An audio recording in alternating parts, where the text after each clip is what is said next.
Muy buenos días, queridos amigos. Bienvenidos a un nuevo estudio. Bienvenidos al comentario de la lección que venimos estudiando todo este trimestre, el libro de Marcos. Estamos ya en la tercera semana o tercera lección. Controversias es el título de este tema.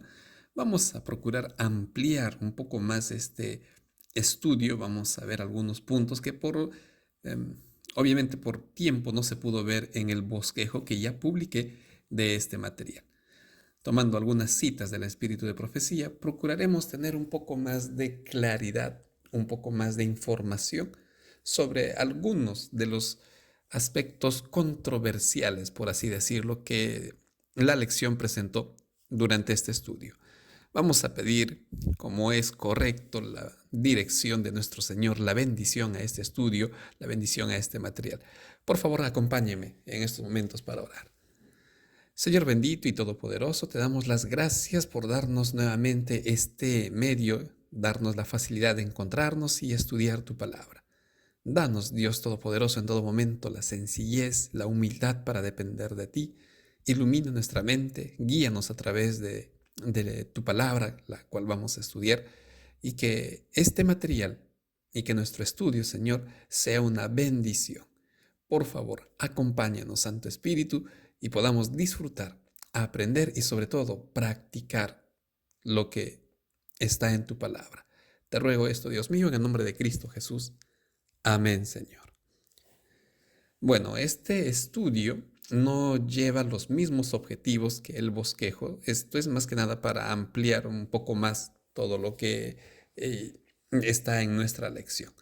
Vamos a ver estos 3 puntos. Número 1, hablaremos de los odres viejos y la blasfemia contra el Espíritu Santo que figura en el día lunes de nuestra lección. Estaremos viendo también el asunto del día sábado, que es lo que pasó aquí con el sábado. Y por último, veremos el aspecto de la salvación del pecador. Esto prácticamente abarca gran parte de la lección, el día lunes, la curación del hombre de la mano seca y bueno, los milagros que el Señor Jesús realizó. Con estos 3 objetivos o estos 3 puntos de estudio, vamos a trabajar. Una vez más, por favor, si ustedes desean tocar un punto más, ver algo que no estamos considerándolo ahora, pueden escribir en los comentarios. Vamos a comenzar hablando con nuestro primer punto de estudio, odres viejos y blasfemias.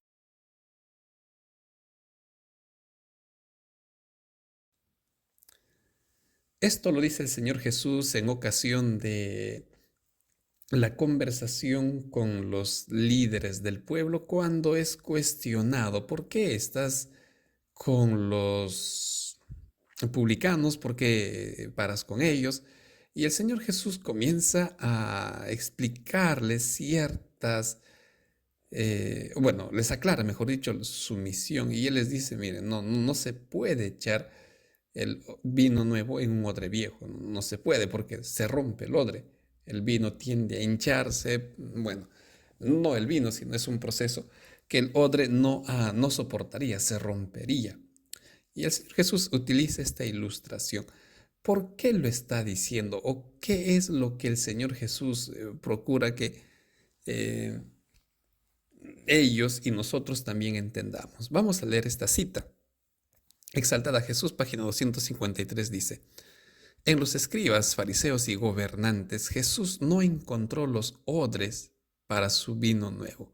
Se vio obligado a apartarse de ellos y a acudir a hombres humildes, cuyos corazones no estuvieran llenos de envidia, codicia y justicia propia. Vamos a activar aquí este puntero para que nos podamos guiar mejor.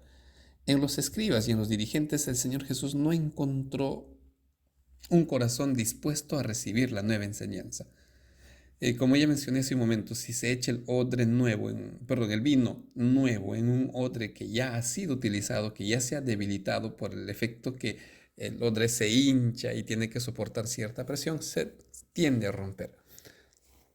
Lo que estaba diciéndoles a estos hombres es que ellos lamentablemente no estaban con la disposición a ser enseñados, no estaban con el deseo de querer aprender y peor, de querer cambiar. Y cuando escucharon las enseñanzas de Cristo, cuando vieron el ejemplo de Cristo, su corazón rechazó. Entonces Cristo les dice, bueno, las enseñanzas que yo estoy trayendo, ustedes no las quieren recibir. Y si ustedes no la quieren recibir, entonces tengo que buscar un nuevo recipiente, tengo que buscar un nuevo odre con humildad, con sencillez de corazón, para depositar la verdad ahí, la verdad que ustedes tenían en el Antiguo Testamento, pero que lamentablemente no quisieron hacer caso. Es por eso que dirigiéndose a los humildes pescadores, estos obedecieron al llamamiento divino del Maestro, en tanto que los escribas y fariseos rehusaron ser convertidos. Los discípulos de Jesús eran indoctos y estaban lejos de poseer el carácter perfecto cuando Jesús los invitó a unirse a Él, pero estaban listos a aprender del Maestro más notable que el mundo jamás conociera.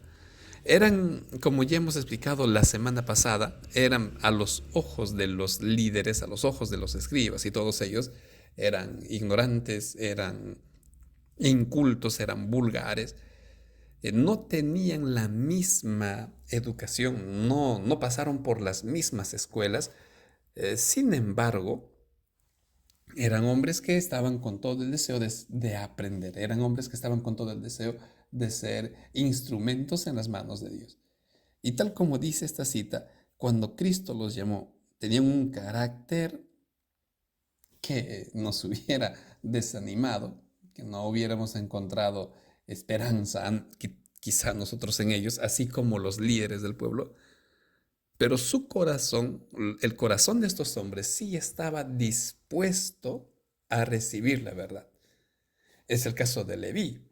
Cuando el Señor llama a Leví, Leví en muestra de gratitud decide hacer todo un banquete, por así decirlo, para Cristo, decide hacer todo esto para que las personas pues vean, disculpen, vean la alegría que había en su corazón. No solo él, invita a sus amigos, invita a sus conocidos para que lo acompañen y puedan disfrutar de este momento. Obviamente, grupo que era considerado pecadores por parte de los dirigentes. A ellos Cristo les muestra la verdad y ellos escuchan.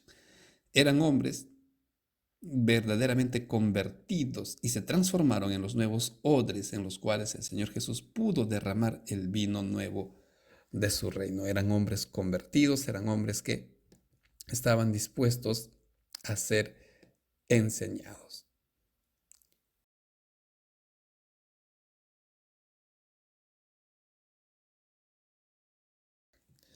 Disculpen el silencio, una pequeña interrupción.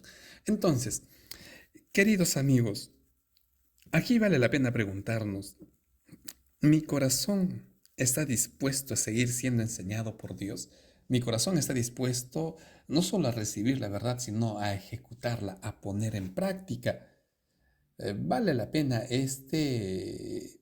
esta pregunta para cada uno de nosotros, porque no vaya a ser que estemos en la misma condición que se encuentran los líderes del pueblo, de no querer ser transformados, de no querer escuchar, de no querer aprender.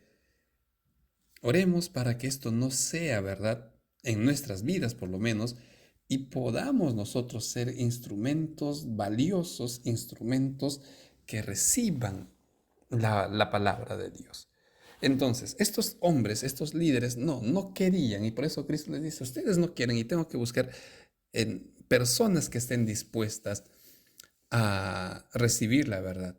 Nadie se endurece tanto como aquellos que han despreciado la invitación de la misericordia y mostrado aversión al espíritu de gracia. Hablemos ahora de este otro punto, cuando a Cristo lo acusan de que él estaba obrando con el poder de Satanás. Dijeron, por el poder de Belcebú hace todo esto. Y acusan que la obra que estaba haciendo era obra del diablo, en otras palabras. Entonces el Señor les dice, miren, Dios va a perdonar todo pecado, pero la blasfemia contra el Espíritu Santo no será perdonada. Ellos estaban viendo el poder de Dios, estaban recibiendo el llamado del Espíritu de Santo, pero rechazaban, decidían rechazar. La manifestación más común del pecado contra el Espíritu Santo consiste en despreciar persistentemente la invitación del cielo a arrepentirse. Y esto ya venía desde Juan el Bautista. Juan el Bautista les decía: arrepiéntanse, ha llegado el reino de los cielos, arrepiéntanse. Y estos, por orgullo, no quisieron hacerlo, por la alta figura, el alto estatus que ellos debían de proyectar, o eso es lo que ellos creían. No consideraban que este era un mensaje para ellos. En consecuencia, rechazaron el llamado de arrepentimiento. Cuando llegó Cristo e inició su misión, hicieron lo mismo, no aceptaban y comenzaban a rechazar la invitación al arrepentimiento. Cada paso dado hacia el rechazamiento de Cristo es un paso hacia el rechazamiento de la salvación y hacia el pecado contra el Espíritu Santo. Cada paso que se está dando para no aceptar esa invitación, nuestro corazón se va endureciendo. Es muy parecido, o es el caso, en otras palabras, del faraón de Egipto. Cada vez que el faraón rehusaba soltar a Israel, su corazón se iba endureciendo más, al punto que llegó a un estado de insensibilidad. Ya no quería, y él, entre comillas, se sentía cómodo con su decisión. Y esto es lo que estaba ocurriendo con los líderes del pueblo. Cada vez ellos estaban rechazando, endureciendo su corazón. Y obviamente esto es lo que ocurre con el pecado contra el Espíritu Santo. Cristo les dice: miren, ustedes están viendo la obra de Dios, ustedes están viendo estos milagros, que es imposible que los haga Satanás, es imposible que Satanás obre contra sí mismo. Y ustedes se atreven a decir que esto es de Belcebú. Mucho cuidado, porque si ustedes están rechazando la obra de Dios, ustedes están en camino a caer al pecado imperdonable. No porque Dios no quiera perdonarlo, sino porque ustedes no quieren el perdón, ustedes no quieren el llamado. Y es la misma advertencia, queridos amigos, que Dios nos hace. Al rechazar a Cristo, el pueblo judío cometió el pecado imperdonable y, desoyendo la invitación de la misericordia, podemos nosotros cometer el mismo error. En lenguaje práctico podríamos decir que el pecado imperdonable es aquella actitud, aquel obstinamiento en creer que mi vida, bajo mis criterios, bajo mis estándares, está bien, que yo no necesito someterme a lo que indica la Biblia. Yo no necesito someterme a lo que está escrito en la Biblia. Yo no necesito someterme a lo que la iglesia pide a través de la Biblia. O la Biblia a través de la iglesia. No, yo no estoy bien así. Es mi forma de pensar. Déjeme así. Ahí, querido amigo, yo estoy corriendo el mismo riesgo de caer en el pecado imperdonable. Y vuelvo a repetir, no porque Dios se sienta tan ofendido que Él no nos quiere perdonar, sino porque yo voy a ofenderme con la búsqueda que Dios hace de mí. Y cuando mi corazón sea totalmente insensible, entonces lamentablemente habré caído en ese problema. Lamentablemente habré llegado al pecado imperdonable, donde yo ya no quiero recibir el perdón de Dios. La lección nos hace una pregunta al respecto en el día miércoles. ¿Por qué el hecho de temer haber cometido este pecado imperdonable, nos pregunta, en sí es una evidencia de que no lo hemos cometido? En otras palabras, si este punto a mí me asusta, me preocupa, y si yo ya pequé, y si yo ya cometí, me inquieta, es porque tu corazón, tu mente, todavía es sensible a la búsqueda del Espíritu Santo. Entonces, si tú sientes esto, estás oyendo la voz del Espíritu Santo y vuelve a Dios, busca a Dios, abraza a Dios. Pero sí, a pesar de todo lo que yo voy viendo, yo no siento la necesidad de perdón, la necesidad de acudir a Dios. Yo creo que eso sí es para preocuparse.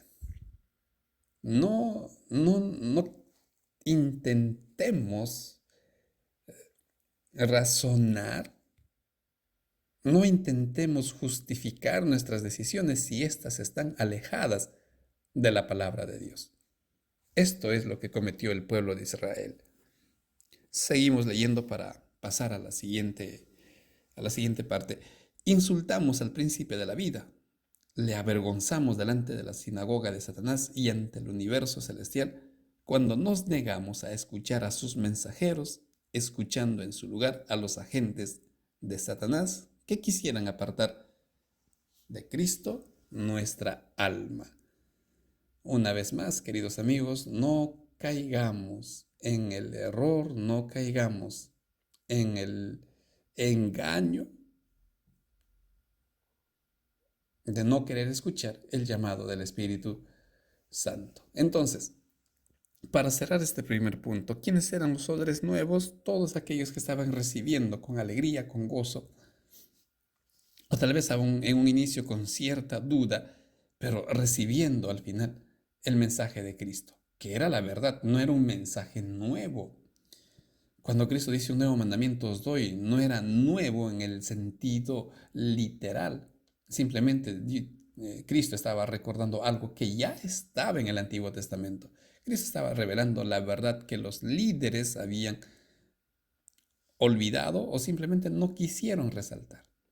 Y en esa obstinación de no querer aceptar el llamado de Dios, estaban cayendo en el pecado imperdonable, estaban cayendo en este grave error que lamentablemente trajo mucho dolor al pueblo de Dios. Uno de ellos es que dejaron de ser el pueblo de Dios y ese privilegio ahora está para la iglesia. Esto sería el breve comentario de estos dos puntos sobre los odres y la blasfemia contra el Espíritu Santo. Vamos a ver ahora nuestro segundo punto de estudio.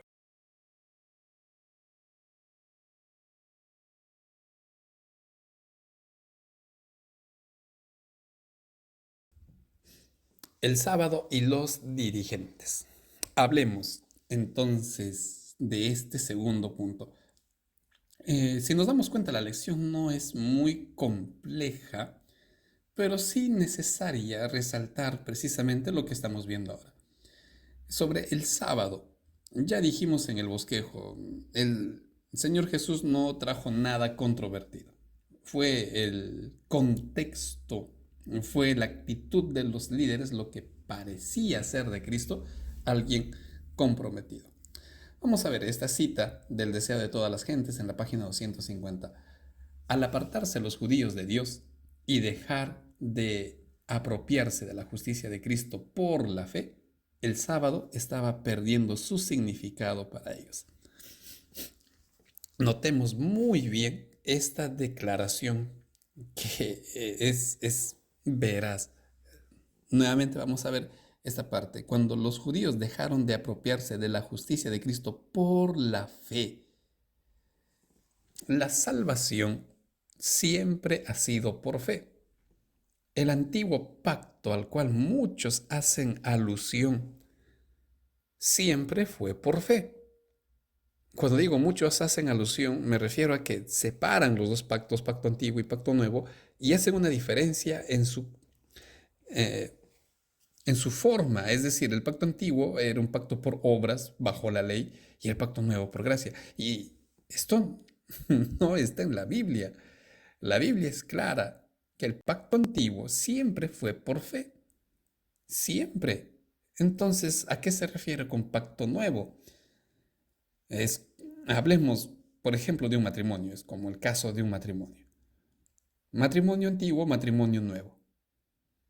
En ambos casos, el matrimonio, si digamos una persona se casó, vivió 10 años, 15 años y luego se separaron o enviudó uno de ellos, y decide rehacer su vida, estaría tomando un nuevo matrimonio, pero bajo los mismos términos, varón-mujer, ante la ley, ante Dios.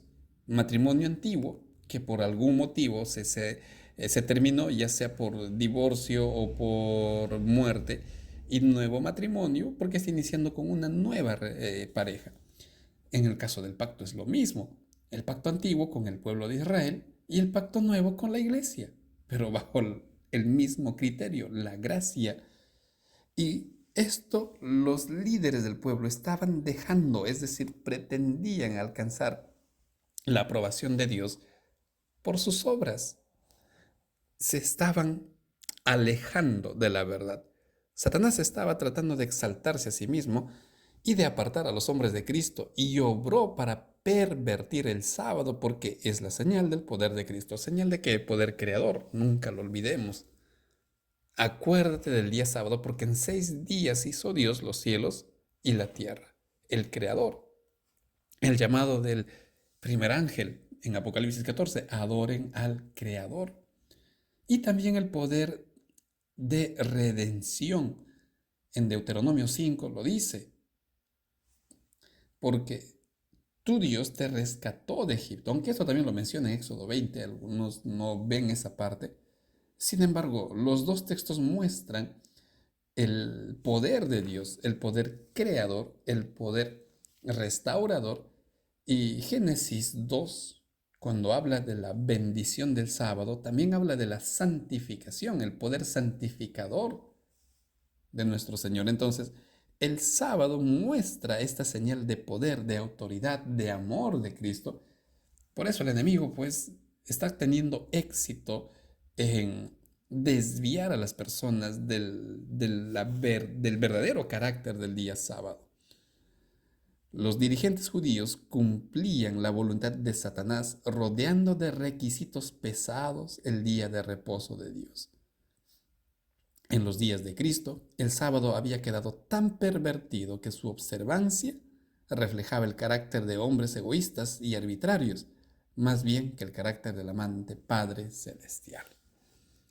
Habían cargado al sábado de tantos requisitos, tantas prohibiciones, que no solo al hombre limitaban, no solo al pueblo agobiaban con tantos preceptos, también los hacían ver pues como pecadores, como perdidos, como hombres malos, perversos. Y los líderes del pueblo, en lugar de ayudar a las personas a salir de esa situación, los condenaban, como vamos a ver en citas más adelante. Entonces, queridos amigos, los dirigentes lamentablemente estaban cayendo en el engaño del enemigo al hacer del día sábado un día tan abrumador que ya no era la delicia, el deleite que Dios deseaba que experimentara su pueblo. Se veía más el carácter del hombre, y esto es algo que debemos evitar como líderes, queridos amigos. Los sábados debería ser el día más esperado, el día más anhelado por nosotros, por nuestra familia. El sábado no debería de aflorar nuestro carácter, el sábado no debería aflorar nuestro criterio. El sábado no deberíamos estar preocupados por el qué dirán de mí, eh, que figure más el rasgo humano. Deberíamos de procurar que el sábado se vea a Cristo, mostremos a Cristo, vayamos a Cristo, acudamos a Cristo. Hagamos eso del día sábado. No el carácter del hombre, sino el carácter de Dios. ¿Y cómo puedo conseguir eso? ¿O cómo yo puedo estar haciendo que el sábado se esté realzando más el carácter del hombre? Cuando estoy más preocupado en el programa, por ejemplo, que en el estudio de la Biblia. Cuando estoy más preocupado en asuntos míos, en asuntos humanos, que en hacer lo que Dios me manda, como la predicación, como el atender a las personas. Entonces yo estoy desviando la atención hacia mí. Y si yo estoy desviando la atención hacia mí, entonces estoy cometiendo el mismo error que cometieron los líderes del pueblo. Los rabinos representaban virtualmente a Dios como autor de las leyes cuyo cumplimiento era imposible para los hombres. Era obra de Cristo disipar estos conceptos falsos. En otras palabras, apreciados amigos, pusieron tanta carga al pueblo de Dios que ya no disfrutaban, vuelvo a repetir, para nada el día sábado, y al contrario, había un concepto de pecaminosidad y de una carga abrumadora en el pueblo. ¿Impuesto por quiénes? Por los líderes. Esto es lo que Cristo, como está escrito en esta última parte, tenía que disipar. Y esto es lo que nosotros también tenemos que disipar. Eh, Algo que a veces nosotros cometemos, por ejemplo, cuando queremos evangelizar a las personas, es enseñarles más el sábado que al Señor del sábado. Pretendemos decirles, ustedes están equivocados porque no guardan el sábado, en lugar de mostrarles el interés de Dios por ellos a través del sábado. Los hacemos sentir mal, los atacamos, criticamos y no los estamos acercando a Dios. Es algo que nosotros debemos de disipar, mostrar el verdadero carácter del día sábado a las personas. Vamos a ver esta otra cita en el Ministerio de Curación, que es lo que se resalta del día sábado. No puedo instar, escribe el espíritu de profecía, no puedo instar demasiado a todos los miembros de nuestra iglesia, a todos los verdaderos misioneros, a todos los que creen en el mensaje del tercer ángel, a todos los que apartan su pie del sábado para que consideren el mensaje del capítulo 58 de Isaías. ¿Y de qué habla el capítulo 58 de Isaías? Pues en esencia del sábado. No olvidemos las palabras, si retrajeres hoy tu pie de hacer tu voluntad en mi día de reposo. En resumen, eso es lo que vamos a encontrar en el capítulo 58. También vamos a ver alusiones al ayuno o algo directo del ayuno, pero también un llamado al día, a guardar el día sábado tal como Dios pide. La obra de beneficencia, ordenada en dicho capítulo es la que Dios requiere que su pueblo haga en este tiempo. Cuando habla del verdadero ayuno, está hablando del ayuno que no lo hacemos para intentar llamar la atención de Dios, porque a pesar del pecador que pueda ser, Dios fija su atención en nosotros.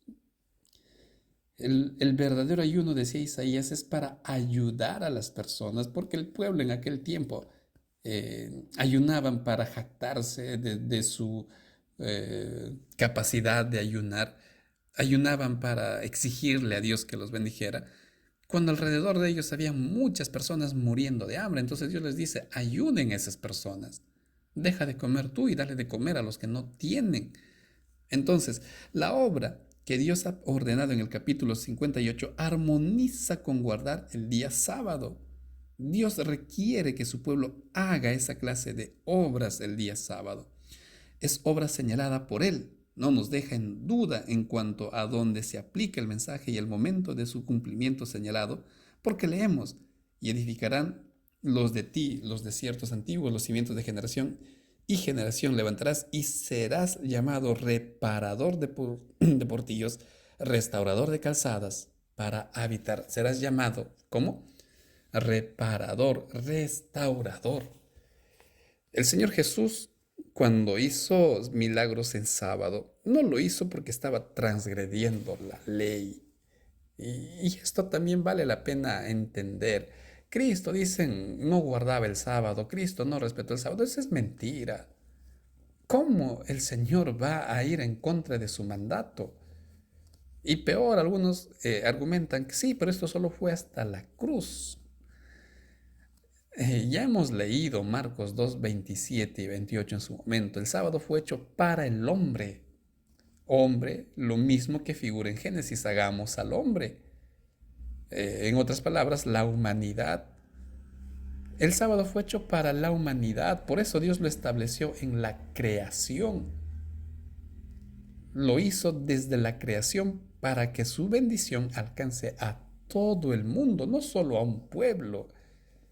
Esto deberíamos de verlo realmente dentro de su real dimensión y entenderíamos que el día sábado es una delicia y nosotros, el pueblo de Dios, estamos llamados a hacer esa delicia en este tiempo. Deberíamos ser los restauradores del sábado por un lado, pero también de la terrible crisis familiar, social, en la que vienen viviendo nuestros amigos. Recordemos, el día sábado tiene tres mensajes: creación, redención y santificación de parte de Dios. Y esto deberíamos alcanzar a las personas a través de acciones, a través de obras. Y eso es lo que Cristo les dijo. El sábado sí es permitido hacer el bien. Es lícito, dice Cristo, hacer el bien. Y deberíamos de ver también que el sábado es necesario hacer el bien. Si el día sábado yo lo tomo para mí como el día que yo merezco descansar, el día que yo merezco darme ocio, nunca voy a disfrutar en plenitud de este día, nunca. Por eso esta cita dice, hago un llamado, insto al pueblo de Dios a que considere Isaías 58. No solo la parte que dice, si tú retrajeres tu pie del sábado, lo vas a disfrutar, sino también lo que antecede, lo que deberíamos de hacer hacia otras personas. La misma cita termina con este párrafo: el monumento recordativo de Dios, el sábado o séptimo día, recuerdo de la obra que hizo al crear el mundo, ha sido desplazado por el hombre de pecado. El pueblo de Dios tiene una obra especial que hacer para reparar la brecha que ha sido abierta en su ley. Y cuanto más nos acerquemos al fin, más urgente se vuelve esta obra, la cual de mostrar el verdadero carácter del sábado. Si tan solo dejáramos la idea de que tenemos a veces de querer discutir, de querer humillar, de querer ganar a otras denominaciones, mostrándoles que ellos están en el error y nosotros diciendo, uy, sí, yo tengo la verdad guardando el sábado. Si tan solo nos quitáramos eso de la mente y en lugar de predicar más del sábado, predicaríamos de Cristo como el Señor del sábado y cómo Dios nos bendice con el sábado, de repente hubiéramos abierto más oportunidades, hubiéramos abierto más corazones en lugar de hacerlos reacios por nuestra actitud. Pero gracias a Dios aún hay tiempo, gracias a Dios el tocar corazones no depende de nosotros, depende de Dios, pero muchas veces somos nosotros los que impedimos que Dios obre. El pueblo de Dios tiene una obra especial que hacer, sobre todo ahora que nos acercamos al fin de los tiempos. Todos los que amen a Dios demostrarán que llevan su sello observando sus mandamientos. Y recuerden, el sello involucra el carácter de Dios. Llevaban escrito en sus frentes el nombre de Dios. Y Dios es amor. Y ojalá que estemos reflejando ese amor y disfrutando de ese amor los días sábados. Vamos a terminar sobre el asunto del sábado, sobre la controversia que de repente también nos está alcanzando a nosotros en nuestra manera de guardar el sábado. Vamos a ver ahora nuestro último punto de estudio.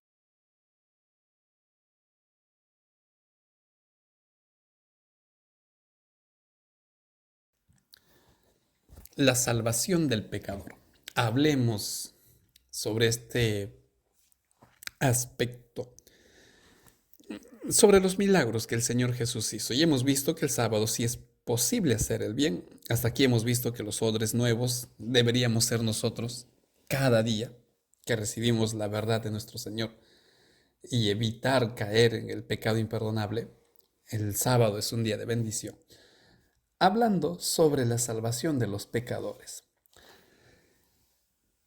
Tomemos atención a esta cita sobre la actitud de los líderes del pueblo, de los rabinos. Vamos a ver aquí algo que espero no se esté viendo en nosotros. Los rabinos habían esperado ansiosamente para ver en qué forma iba a disponer Cristo en ese caso. ¿En qué caso? En el caso del paralítico que es llevado por sus amigos y desciende por un agujero. Ellos estaban expectantes. Recordaban cómo el hombre se había dirigido a ellos en busca de ayuda y le habían negado toda esperanza o simpatía. No satisfecho con esto, habían declarado que sufrían la maldición de Dios por causa de sus pecados. Esto era común en aquel tiempo. Cuando el Señor Jesús encontró a un hombre ciego, ustedes se acordarán también, los discípulos le preguntaron a Cristo, ¿y este por el pecado de quién es ciego? Ellos relacionaban el dolor, ellos relacionaban el sufrimiento de las personas con su pecado, que hasta cierto punto es así. No, yo no quiero decir que el pecado no trae consecuencias. El pecado trae consecuencias. Y es verdad que muchas veces sufrimos por una mala decisión que tomamos en algún momento. Sin embargo, no nos compete a nosotros condenar al pobre hombre y decirle, mira, tú has cometido un pecado, así es que ahora aguántate. A nosotros no nos compete eso. Y tampoco a Dios, porque si se busca el perdón de Dios, entonces Dios va a perdonar. Pero los líderes del pueblo estaban haciendo esto. Cuando este pobre hombre buscó en ellos simpatía, ellos le dijeron, no, tú eres pecador, has cometido posiblemente una falta grave, así es que ahora carga con esto, carga con tu culpa. Y nosotros también a veces hacemos lo mismo, condenamos a las personas. En lugar de mostrarles simpatía, somos fariseos. Bueno, vamos a continuar con nuestra lectura. Esas cosas acudieron nuevamente a su mente cuando vieron al enfermo delante de sí. Es decir, ellos estaban observando al paralítico ahora a los pies de Cristo, cómo descendió este por el agujero que habían hecho sus amigos en el techo. Notaron el interés con que todos miraban la escena y los abrumó el temor de perder su influencia sobre ellos. Estaban pendientes, estaban expectantes. ¿Qué hará Cristo? ¿Qué es lo que ocurrirá? Porque el pueblo sabe que nosotros lo hemos condenado. El pueblo sabe y ellos conocen muy bien que este hombre es pecador y merece sufrir. Entonces había una expectativa de parte de ellos. Ahora, vamos a hacer una aclaración un poco más al detalle que estamos mencionando. Palabras de vida del gran maestro amplía un poquito más este panorama. Los rabinos tenían el dicho que hay regocijo en el cielo cuando es destruido uno que ha pecado contra Dios. Miren, mientras Cristo dice, hay alegría en el cielo cuando un pecador se arrepiente, los rabinos enseñaban que en el cielo había gozo cuando un pecador moría. Se acabó, murió el pecador. Uy, era una ofensa, era un insulto viviente, entonces qué bueno que ha muerto.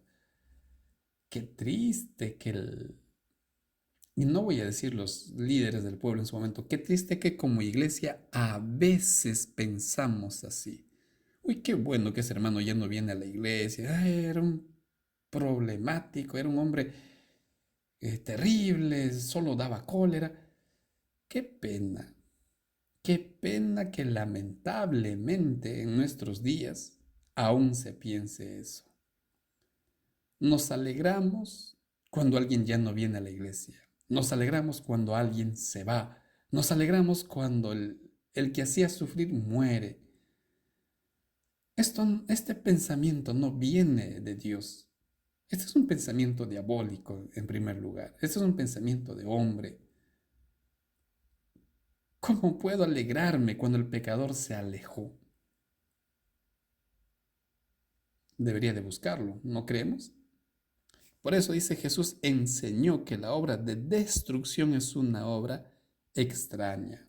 Lo que dice Ezequiel, la extraña obra de Dios no quiere la muerte del pecador. Cada alma que Cristo ha rescatado está llamada a trabajar en su nombre para salvación de los perdidos. Esta obra había sido descuidada en Israel. No es descuidada hoy en día por los que profesan ser los seguidores de Cristo. Estoy tan afanado en cuidar, entre comillas, la santidad de la iglesia, que olvido de ir a buscar al que está perdido. Cuando te apartas de los que no parecen promisorios ni atractivos, te das cuenta de que te estás descuidando, de que estás descuidando las almas que está buscando Cristo. En el preciso momento en el que te apartas de ellos, quizás es cuando necesiten más tu compasión. Qué cita más reveladora.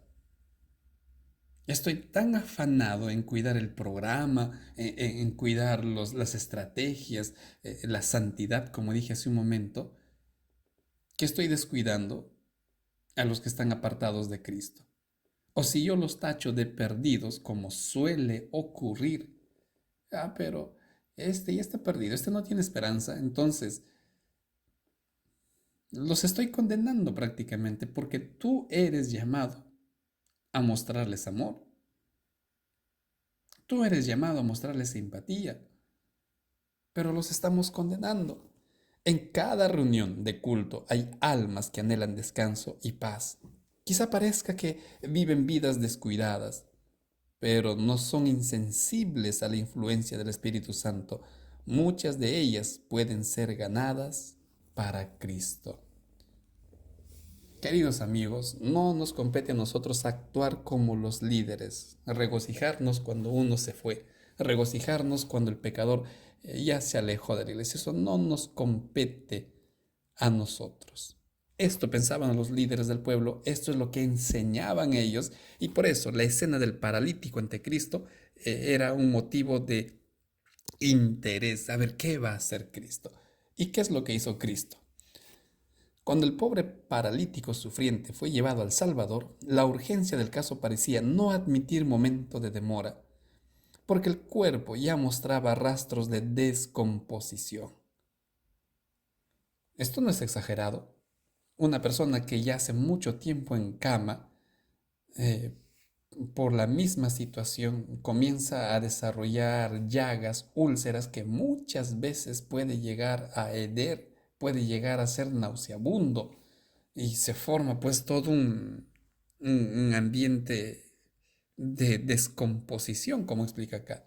En otras palabras, es un cuadro muy doloroso, es un cuadro eh, que aflige mucho a la persona y que también puede sorprender a quienes suceden. Yo me acuerdo ver dos casos muy tristes. Un señor que todo el tiempo estaba postrado en cama por su salud y efectivamente a veces cuando uno entraba a su cuarto, cuando entrábamos al cuarto donde él descansaba, había un olor que desprendía las úlceras que este pobre hombre tenía.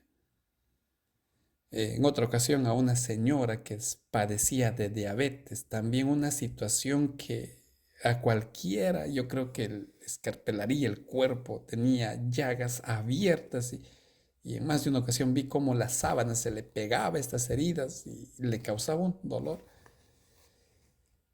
muy parecido, yo imagino, muy parecido a la situación de este hombre. Muy parecido. Por eso es que sus amigos vieron la urgencia de presentarlo a Cristo porque su situación era lamentable. Cuando aquellos que lo llevaban en su cama vieron que no podían llegar directamente a la presencia de Cristo, inmediatamente abrieron el techo y lo bajaron a la cama hacia donde yacía el enfermo de parálisis. Bueno, lo que sabemos de la historia.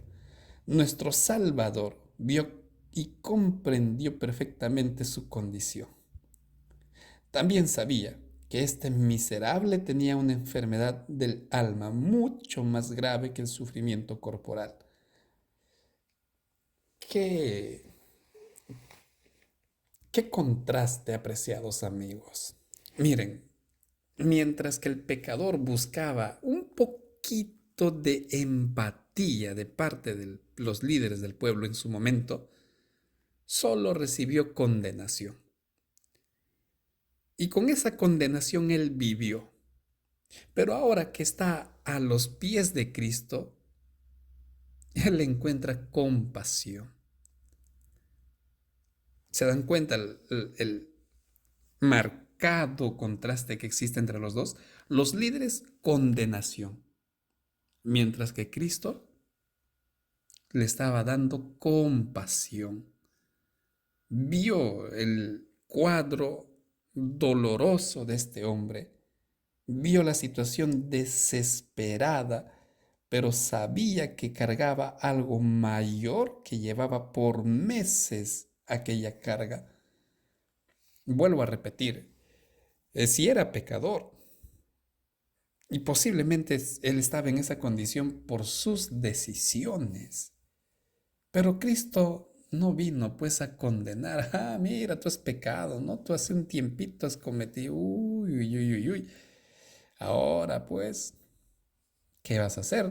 Ahora sufre. Eso es lo que hicieron los líderes. Eso es lo que hacemos nosotros. Cristo no vino a condenar. Cristo vino a salvar.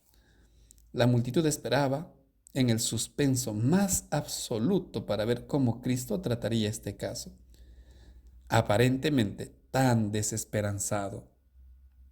Y se asombraron cuando oyeron las palabras que cayeron de los labios de Cristo.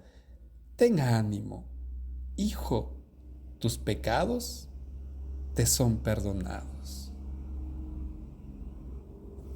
No te condeno. Lo mismo que María, cuando María es llevada para ser muerta a los pies de Cristo.